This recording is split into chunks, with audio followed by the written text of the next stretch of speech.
آپ کی برکت سے آج ایسی ایسی باتیں یاد آ رہی ہیں، انشاءاللہ آپ کے بہت کام آئیں گی، بہت کام آئیں گی۔ اچھا، یہ کچھ چیزیں یاد کرنے کی ہیں۔ کچھ جس کو غصہ بہت آتا ہو، وسیم، غصہ آنا فطری بات ہے۔ جس کو اللہ کے نبی کے ارشاد کے مطابق آپ نے فرمایا جس کو غصہ نہیں آتا وہ تو گدھا ہے۔ ہاں، کم و بیش الفاظ ہے۔ تو غصہ آنا فطری بات ہے۔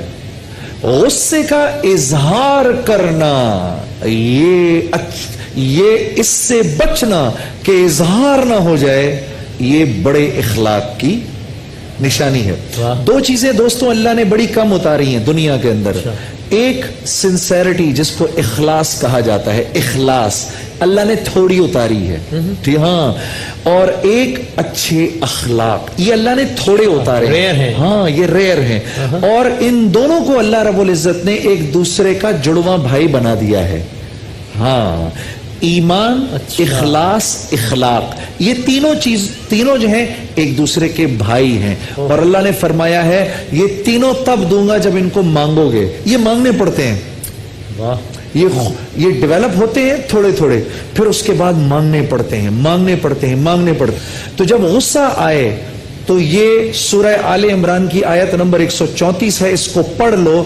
وَالْكَاظِمِينَ الْغَيْظَ وَالْعَافِينَ عَنِ النَّاسِ وَاللَّهُ يُحِبُّ الْمُحْسِنِينَ۔ وسیم بھائی، اگر ہر نماز کے بعد اگر کوئی اس کو پڑھے گا، اللہ اپنے فضل سے اس کو غصے پر قابو کرنا سکھا دیں گے۔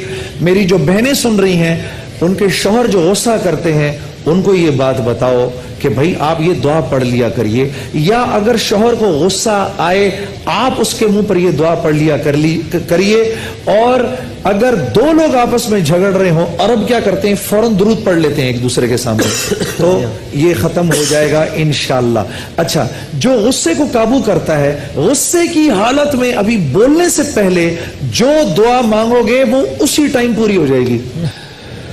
وَهُوَ الَّذِي خَلَقَ مِنَ الْمَاءِ بَشَرًا فَجَعَلَهُ نَسَبًا وَسِحْرًا وَكَانَ رَبُّكَ قَدِيرًا۔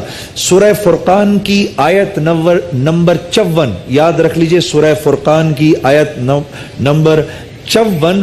جب بیٹی کی شادی کر دیں، اب اللہ ہی جانے میری بیٹی کا نصیب کیسا ہے، تو نصیب تو بنانا اللہ کے ہاتھ میں ہے، اور اللہ کو منانا ہے اللہ کو خوش کر کے۔ یہ قرآن کی آیت پڑھیں، جو اس کا اہتمام ہر نماز کے بعد ایک دفعہ کرے گا، اللہ رب العزت اس کے بیٹے یا بیٹی کو کامیاب زندگی عطا فرمائیں گے شادی کے بعد۔ یہ آیت بھولنا نہیں میرے دوستوں، بہت ضروری ہے۔